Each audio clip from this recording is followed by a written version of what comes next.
All right, good evening. We'll go ahead and call our January 25th, 2016 meeting to order at 7 o'clock. We'll begin with the Pledge of Allegiance. I pledge allegiance to the flag of the United States of America and to the republic for which it stands, one nation, under God, indivisible, with liberty and justice for all. Thank you, and thanks everyone also for your attendance this evening. We'll begin with the approval of minutes from a regular meeting on January 11th, 2016. Are there any additions, omissions, or revisions? Approve. I move for approval. I second. And I approve. Moving on to administrative recommendations with Ms. Vogel. Okay, first we have a presentation by Lauren Bowen from Josh Mandel's, the Ohio State Treasurer's Office. She's going to be speaking to us tonight about open checkbook.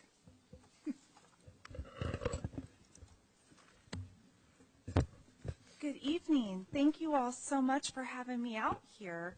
I am just so thankful to the Board of Trustees for your willingness to let me speak on some of the efforts that we've undertaken throughout the state to heighten transparency and strengthen transparency. And so I'm just here to give some brief insight on some ways that we hope to work with the township on making public records more accessible online. So back in 2014, the State Treasurer's Office decided to publish all the state expenditures online in a checkbook-style ledger presentation so that the citizens of Ohio could track how much where their tax dollars were being spent. They could understand how much was being spent on packs of pencils, and they could understand how much was being spent on multi-million-dollar construction expenses. And there are 135 million checks posted on that database at this time. There's $496 billion dollars that you can understand what that was spent on. There's 4.7 billion pieces of spending information, and we currently have displayed through the fiscal year of October 2016. So we have expanded this online resource to include local governments. We've been partnering with local governments all across the state. In fact, there are 38 cities, 10 counties, 2 libraries, 52 school districts, 3 special districts, 46 townships, and 30 villages that have been willing to work with us to publish their spending information online. And so that's what brings me out here to you this evening to see if there's an interest among the township to be willing to partner with our office to publish their spending information online. And I know that I want to be respectful of everybody's time, and so I was just maybe thinking that I could stay and answer any questions until the conclusion of the meeting. Well, Nick, this was your idea. Yeah. What do you have to say about it? First things first, Lauren, is there any cost to the township? No, there's no cost. It's completely free. And does the Treasurer's Office see that they would be charging townships or local governments in the future for this service? We don't anticipate during the tenure of our service and office to be charging local governments any money to be using this as a tool. So what this is this gives us the ability to post our financial records, our financial public records online, which are already public to begin with, to make it more easily accessible through the Treasurer's website and then through, putting a link to our own. Absolutely, absolutely. And there's no penalty to withdrawal down the road if we decide it's not working out? Exactly. Nope. And my understanding, too, it works with our reporting software, so really there's not much of a change internally in terms of how we're doing everything. We're not creating additional burden on staff. No, absolutely not. And I would say that a couple months ago I met with Lauren and we went through it pretty much in detail. And it looks like a good thing to me. Okay. I have no further questions. I understand we're like, what, the third township in Montgomery County to go to this? Isn't it Jefferson and, Yes, you would be the third township. are they online yet? Yes, we published their sites last week. And they're going well, I take it? Yes. Okay. And then as far as what people can access on this is not basically real-time data as we enter something. This is something depending on a quarter, semi-annual, or annual report that they'll be able to view, Exactly, right? And it's completely your option as to how frequently you update the website. Okay, great. How far back can you go in our records? It genuinely is entirely up to you as an entity. Most UAN users post 3 years of financial data, but it is entirely up to you as to how many years you want to stretch back. And you indicated that you would come out or somebody would come out and help us Yes, all online absolutely. and all that, right? Absolutely. So there wouldn't be a real big expense for us. No, not at all. Neither money because it's free, and I would absolutely be involved in every step in getting it onboarded and implemented. Okay. And then if we decide we do want to go forward with it, what's the process then? I would just need to know who to work with in the UAN system within your township and navigate them through a few simple steps, a process that should only take all of 10 minutes, and retrieve the raw data so that we can build out your website. Okay. That being said, I'm going to make a motion to direct our acting administrator to work with the state treasurer's office to implement the online checkbook for Butler Township. I second. And I approve. Great.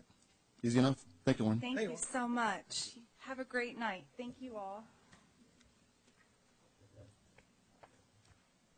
Okay, next is resolution number 16-05, a resolution authorizing the township administrator to contract with Furno, Washington for the purchase of 3 self-contained powered patient loading systems for the fire department. This was... Oh, I'm sorry, go ahead. Okay.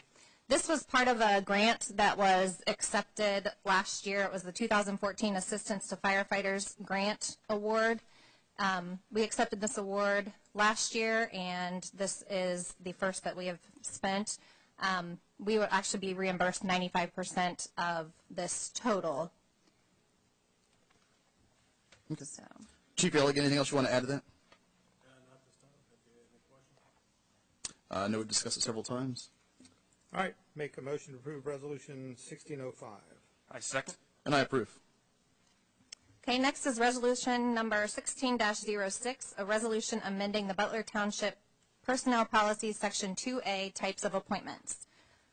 This is amending our personnel policy to designate the township administrator to be the sole appointing authority for already funded positions in the township, except for department head positions and their deputy positions. And this language used to be in the personnel manual, and it was changed a couple years ago, and we've just found with working with the hiring process, it's much easier if we can do that administratively. So in other words, we won't be voting on volunteer firefighter hires and resignations. Exactly. Right. Okay. Yeah. On again, off again, on again. All right. I make a resolution to approve 1606. Second. And I approve. Okay, and next, resolution number 16-07. This was a resolution that we were going to be discussing pertaining to the contract with Montgomery County Sheriff's Office for their services and letting us use Rob Streck as our acting police chief in the interim while we do not have a police chief.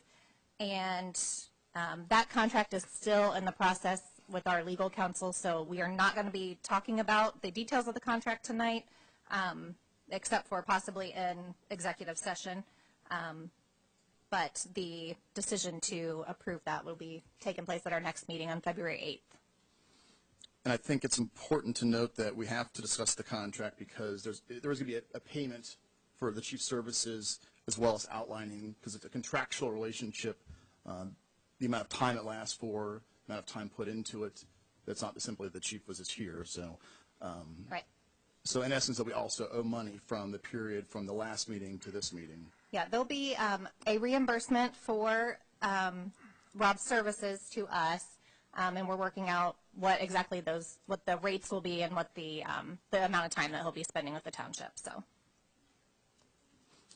And so we'll table this then? yes, I would ask that we table it until February 8th. I move we table it to the February 8th. Second. And the resolution's been tabled. Informal business now. Police Department, Chief Strick. On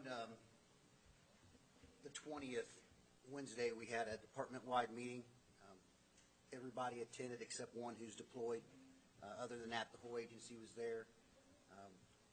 Got together as an agency, talked about goals, talked about relationships, things like that, things that the people as the agency wants to see move forward, and things that I would like to see move forward. So that was a good meeting. Everybody attended. It was well received. So thanks to the department, everyone for how I've been treated while I've been here, and that was it for my report. You want to give a summation in terms of some of the goals you have set so far, or? One of the main things we want to do is we want to get patrols out into the township roads, out into more of the rural areas and the plats more, get them off of Miller and Dixie, except when they need to be for calls, but get them out more in just that little area. We got rid of the preferred arrest policy from Walmart because the amount of time that is taking up, as far as if there's a shoplifter in custody, something like that, they have the discretion to take someone to jail, but it puts the officer more of the decision making based on the person that they're dealing with. So that was something that troops were glad to see. Excuse me, before you get off that, would you mind explaining what that policy was exactly? Yeah. I don't know how many people even know that. Yeah, they Butler Township, in their policy, it was written that if you come into contact with someone at Walmart or one of the other businesses in the Miller Lane area, that it is preferred to be taken downtown and booked into the jail. And if you did not make an arrest, then in your report you had to write and explain why you did not actually take them down into the jail. And we got rid of it because of the amount of time. By going to the jail, if the jail's busy, you can take up to an hour, hour and a half by the time you get down there and get back, which leaves less troops out in the neighborhoods. And once again, it puts the discretion in the officer's hands. That way, if it's a minor shoplifting, the person's cooperative, they can do a summons in lieu of arrest and get them out, moving along, and then get back to their normal patrol duties. Okay. So generally, when we were doing arrest in lieu of citation, we have two officers on the street with one sergeant. When that officer was gone, there would be one officer and one sergeant on the street. And this way, we will actually be maintaining our two officers on the street and one sergeant. Yes, and a lot of the time it's one officer and one sergeant. Yeah. So by the time someone goes downtown Dayton, there's just one crew left in the township. Good move. We talked about continuing the neighborhood watch programs and continue to strengthen those, which is important to everybody. And a lot of the meeting focused on relationships between the administration of the police department and the officers, and then also some union issues there that the officers brought up. Okay, very well. Fire Department Chief Ailing. I have nothing. Fiscal Officer, Mr. Adams. The only thing I have is to remind everybody that I'm going to be in Columbus for the Ohio Township Association convention for the Wednesday, Thursday, and Friday. So if there's anything anybody specifically would like me to check on, I would be happy to do that. Yeah. Trustees, Mr. Flanagan. I'll be there also. I'm going to have some hors d'oeuvres with Wanda Carter, if you care to come on. Wanda, by the way, is our annexation attorney. Let's see. If you recall, last meeting I talked about having a budget review committee. Been putting that together. We actually have a draft form for that. Let's put it this way. It's out somewhat for review, asking some different people to look at it. My bureaucratic skills are somewhat rusty these days, and writing that stuff tends to be a little harder than I remember it being. I would hope within the next, couple meetings, we would actually have that formulated and have it here before the board for adoption, and then we can get that budget review committee in place and start looking at the budget, both where we are now and where we will be in the future. That's all I have. Oh, and I'll also be with Mark at the meeting on Wednesday, Thursday, and Friday. Okay. Mr. Brusky. Yes, I will be attending the Ohio Township Association as well. Additionally, I met with some members of the community to talk about the potential Budget Review Commission. And I think it's important that we engage members of the community prior to setting this commission up so that this commission is unbiased and impartial in reviewing our township's finances. Okay. I'll follow up with that. We all have been meeting with people individually to talk about how we're going to do something to add some more transparency and perhaps a different approach to looking at the budget. I think it's a worthy idea. It'll be fleshed out in the meetings coming ahead. I would also ask the acting administrator to go ahead and put a workshop on for our next meeting for the purposes of budget discussion, goal setting, and also the process for actually putting out a job search for an administrator, which we've not done. In fact, with these guys' approval, have you start doing the draft for that to present to us so we can get that submitted out publicly as soon as possible. Okay. Also follow up with that with appreciation for Chief Streck for coming in. From talking to Chief Streck, it sounds as though things are overall pretty good. And I think it's fantastic, actually. There's always things in an organization that can be changed. I think it's a little frustrating from my standpoint that we kind of had to go through all this to find out things were not perhaps as bad as we thought they were, not meaning we but others. That the amount of time I guess you'll be spending here probably will not be full-time, it sounds like, as well. But I know that contract needs to be ferreted out depending upon what the board wants to do. Although there is payment required by the ORC for the use of your services, my position from here on forward will be that we don't pay for the services. That's just simply following up from our last meeting discussion, and certainly nothing to do with you as a fully capable person to run this police department or any other agency in the county. So that's all I have for that. All right, moving on to the administrator and service department and planning and development and all the other hats, Ms. Vogel. I just have one thing. We are ready to move forward with a candidate in our service department, so I'm hoping to, in the next couple of days, write a conditional offer of employment to a new service department employee, so we will be back up to 5. Fantastic. And that was budgeted for this year's budget. So. Yeah, a question in regard to the hiring of employees in the service department and if we plan on making future hires. We adopted the no smoking policy township-wide for township employees. That was based on getting us preferred health insurance ratings.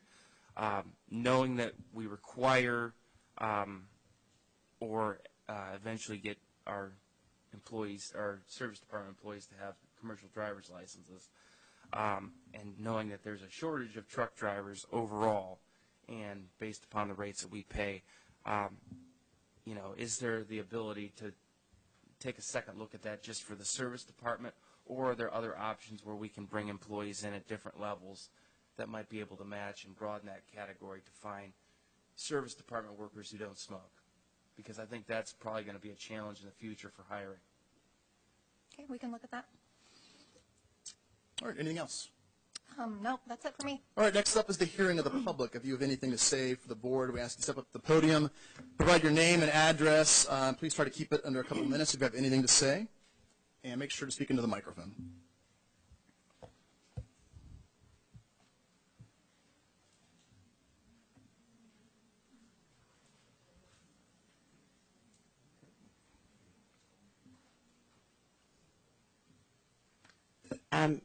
My name's Ruth Kistler, 7500 Turtleback Drive, and I have a couple questions. I think you might have answered one of them already, this meeting that you're going to, this association thing. Okay. And I believe that, Nick, you mentioned something about a financial piece of that. Because my suggestion or question was, you were talking about the budget and finances and all this, if there was a way to bring in maybe from someone on the state level or something, that for some advice on maybe something we're just not aware of at this local level to help either additional funds or something like that. Anyways, just a suggestion. By the way, let me just tell you real quickly that the draft actually addresses that. Right now, the way it's set up is that it would be somebody from the board, the physical officer, the township administrator, then 5 citizens. But those 5 citizens can bring on ad hoc members to help them through any portion of that. So it's a good point. I mean, this is something where we could reach out to the OTA or somebody else and bring those in to help ferret out some of the issues. Yeah, why not? Or take a new look at how we're doing it. Right. Yeah. Yeah, because I had a conversation with Mike in regards to a lot of us pay city taxes where we work, which is outside of Butler Township, but I understand, there's a lot of administrative and you can't do this and you can't do that, but maybe there are other things that, we're just not aware of. I'm not faulting anyone here, but we just haven't been in a position to maybe take a look at that further. So, and the other question I had was, at the last meeting, and maybe this was said in error, but it was said more than once, that his services from the sheriff's department were going to be free of charge to the township. And now you're talking about a contract, which I understand some of the stipulations in the contract needed, but now it's talking about pay. And you mentioned something about an ORC. So I, several others back here are confused. Is the township paying for this or not? We've paid nothing yet, but apparently it is a requirement under state law that those services be reimbursed for whatever amount of time that are here, so that's correct. So the sheriff misspoke when he said, or someone misspoke when they said it was going to be free of charge to the township. Yeah, he did. And I have to tell you that this would be the 3rd time that I've used the sheriff's office in combination with something that I've done professionally. And each time we've paid for the service, I was under no impression that we would not have to pay for that service. I believe you're right. The sheriff just misspoke at that moment. Well, I believe you even mentioned that at the last meeting, too. It was free of charge. No, I don't. Yeah, I need to go back and look at the tape. It was mentioned. That's fine, but I can check that I didn't say that. But anyway, so it is not. I mean, because that was one of the things that I know a lot of people But jumped if I'm on. right, it's an offset cost from Yeah. Chief. Yeah, I understand that. So it winds up being a wash. I understand that. Okay. Thank you. Thank you.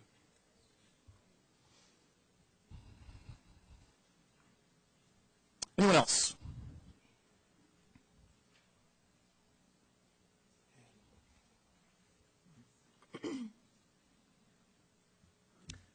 Janet Wood, and I represent Red Rip Inns on Miller Lane. We're at 7370 on Miller Lane, and we have been there since 1976.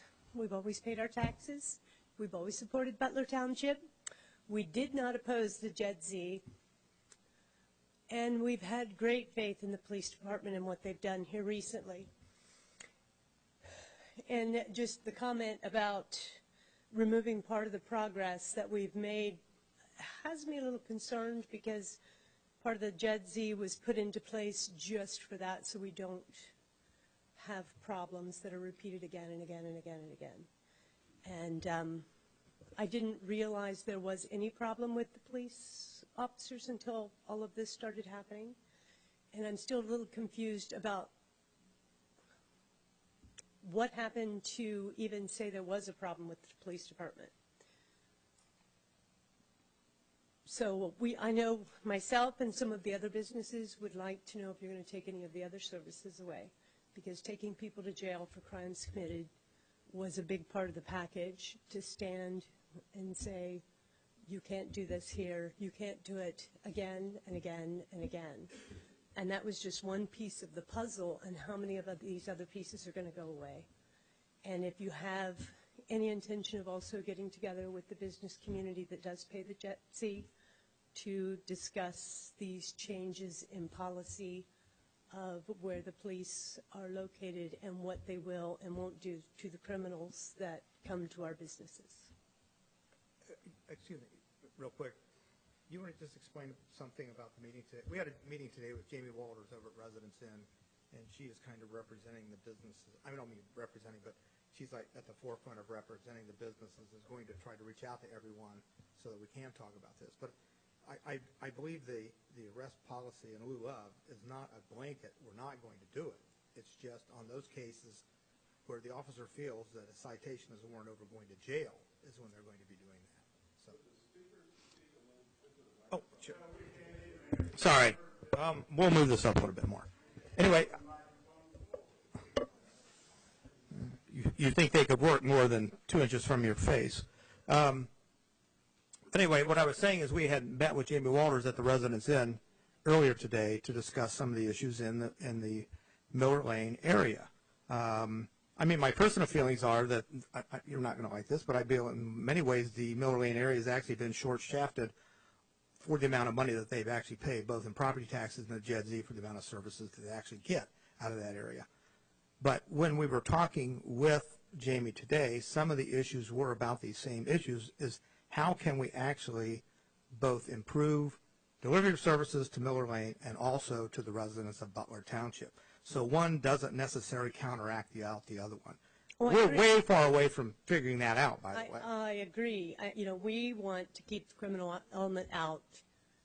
If we can keep it out of the businesses, we can keep it out of the residents. And we're a community. We work together. I've worked on Miller Lane for 19 years, so I think they've done a great job. It scares me to think that some of these things that we have in place that took a long time, like the trespass, that take you to jail right now. If you're a criminal, you don't belong here, we're going to eliminate it. Listen, now, was that a one-on-one meeting? Because I didn't see anything. It was. Okay. And it was because Jamie had called me after I got elected, before I took office, and asked about having the meeting. But there is going to be a follow-up subsequent meetings to this where I think right now the plan is to have all the hotels owners involved or managers involved in that.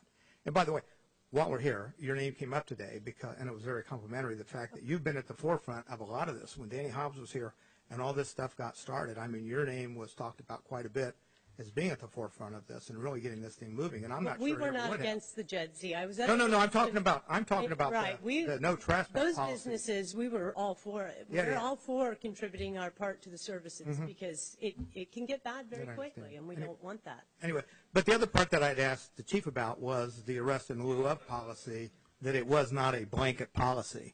The officer still had the discretion to take someone to jail. It's just the policy was not we were going to be taking everyone to jail. And you can find Yeah, that's correct.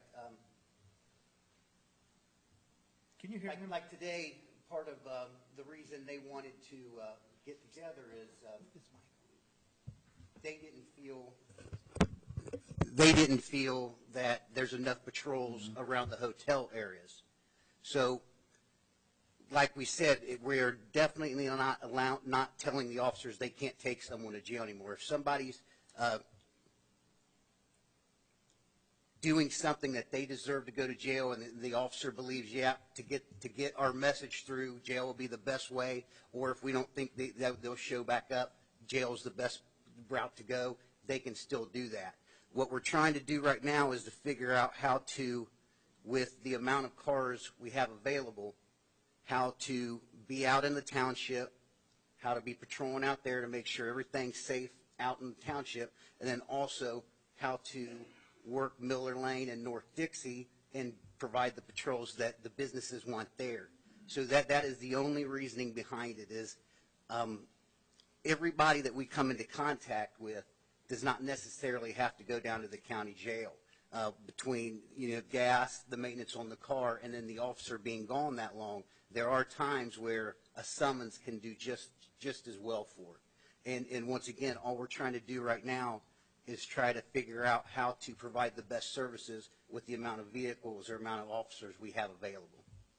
Well, they were pretty good. I mean, I've been around a while, and the services we've experienced in the last few years have been increased, and their lead time and time to get there is very good. And I've stopped by the station.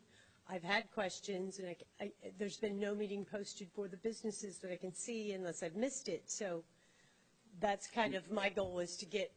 And there will be. Okay. Jamie will be contacting all of you. Yes. Okay.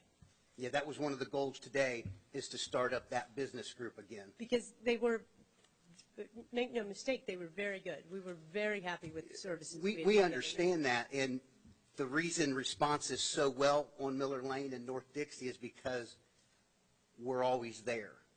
So we have to also figure out how to get good response north of the township, so that's just some of the challenges we have. But I agree, the response times, everything's good. We just have to work together to figure out how we can provide the best service for everyone. Thank you. Anyone else?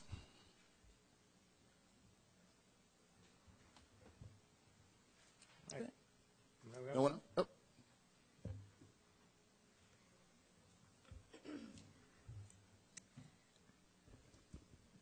Beth Cooper, 7649 Painted Turtle Drive. First of all, Chief Strick reached out to me over a week and a half ago in an effort to keep our neighborhood watch endeavors going. So I wanted to recognize that publicly. We talked briefly after the last meeting, and he's already made an effort to continue that good relationship between the neighborhood watch and our police department. So I do recognize that, and thank you. Mr. Bresky, at the last meeting, you mentioned a Rule 17 of professional conduct standards. Could you elaborate on that? Basically, that regards the policy that we have, that our employees have in speaking to the media. Okay, and is it just about the media, or is it speaking in general? It's about speaking to the media, and it's about our chain of command and which employees are authorized to speak to the media on what particular matters. Is there anything in your professional conduct standards that address profanity in our township meetings? No, but I'll speak to what had happened in the post-haste of the meeting. You know, I think what had happened... It wasn't just post-case of the meeting. I'm sorry to interrupt. I mean no disrespect. But it wasn't just the F-bomb heard around the township and around our city. Right. So... there were multiple occasions of profanity being used. Yes. And if it's a member of this board, if it's someone who sits behind the dais, I'm going to introduce a motion to censure because I think that's uncalled for.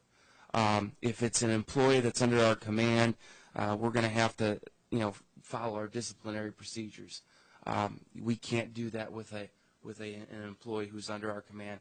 We have to follow our discipline policy. If it's an elected official, they're going to be censured. I was offended by the speech that was used not only on the camera, but there were other instances of it, and yeah, I agree. Make no mistake. I mean, those words can come out of my mouth like a belch I didn't know was there. But I mean, it's just I'm not allowed to curse at my job. And if you're doing yours, I ask you to represent me the way that I represent myself at my job. Listen, I'm really not gonna belabor this point. But first of all, just to let you know, we had adjourned at that point.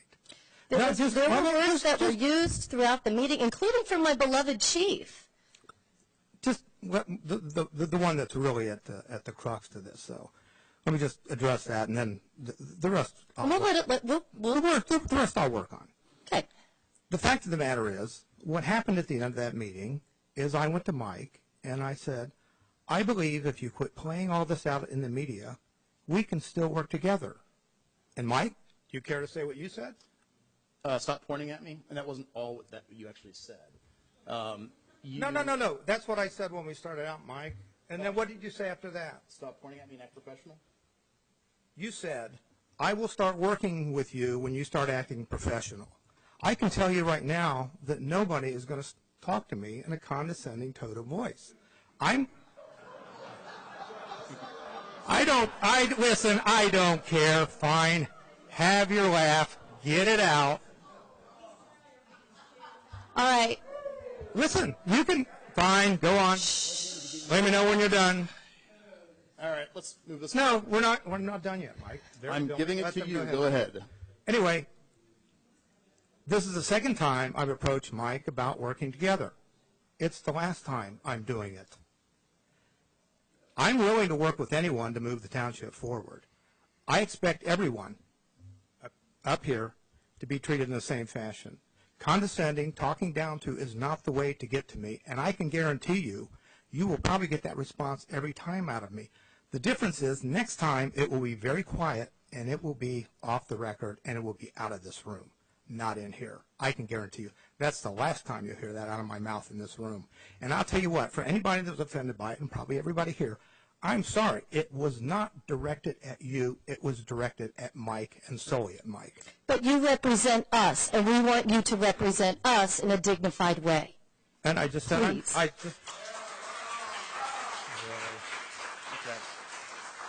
Well, it's real simple. I think if I we're won't going to take any more of your time. Thank you for listening to me. I appreciate it. It's real simple. If we're going to move forward, we can't provoke people toward anger, and we also cannot be using words that further continue this. I mean, I'm serious about moving forward. We talked about putting a budget commission together.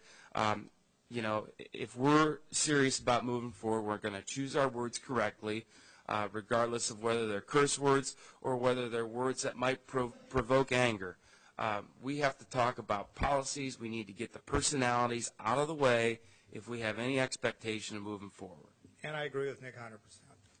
And it goes without saying that I agree that we have to get the job done. And as far as I'm concerned, this issue is closed. All right. Anything else? All right. I'd like to move to go into executive session to discuss purchase of property and what else was that, Erica? Personnel in the police department. Okay. Personnel, this will be the contract issue. Yes. That's correct. Personnel matters in the police department. I'll second. And I approve. Mr. Flanagan. Yes. Mr. Broski. Yes. Mr. Lyon. Yes. We will enter into executive session at 7:37 p.m. I do not anticipate it taking very long. We'll then come back in here, reconvene our meeting, and close out the evening. So you're welcome to hang tight. If not, we'll say good night.